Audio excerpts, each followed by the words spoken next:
அழகர் வைகை ஆற்றில் இறங்கினார். சித்ரா பௌர்ணமி உற்சவம் உலகமே கொண்டாடும் உற்சவம். மதுரை நகரமே எதிர்பார்த்து நிற்கும் உற்சவம். அழகர் மதுரைக்கு வருகிறாரே, மக்கள் வெள்ளம் எதிர்கொண்டு அழைத்து பீச்சாங்குழல் அடித்து அதை அவரும் ஏற்று ஆனந்தமாக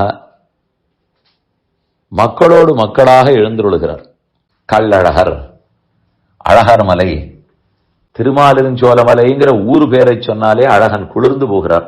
நீங்கள் சாமர்த்தியக்காரர்களா இருந்தால் ஒன்று செய்யுங்கள், வயதாகி வர வேண்டாம், இளமையில் வாருங்கள்.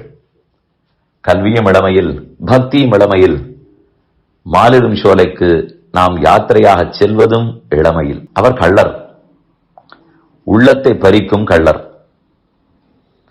நம் கர்மங்களை எல்லாம் பறிக்கும் கள்ளர். ஏன், சம்சாரத்தையே ஒழித்து பிறப்பு இறப்பு என்னும் சுழலையே திருடி அது நம்மிடத்திலிருந்து விலக வைக்கும் கள்ளர்.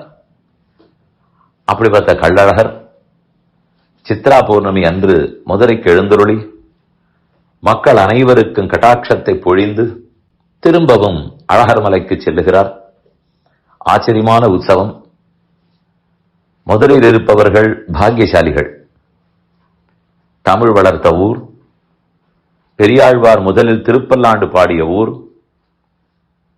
அழகர் வந்திருந்த ஆற்றில் இறங்கும் ஊர். வடமதுரையில் கண்ணன் பிறந்தார், தென்மதுரையில் அழகர் தினமுமே பிறக்கிறார்.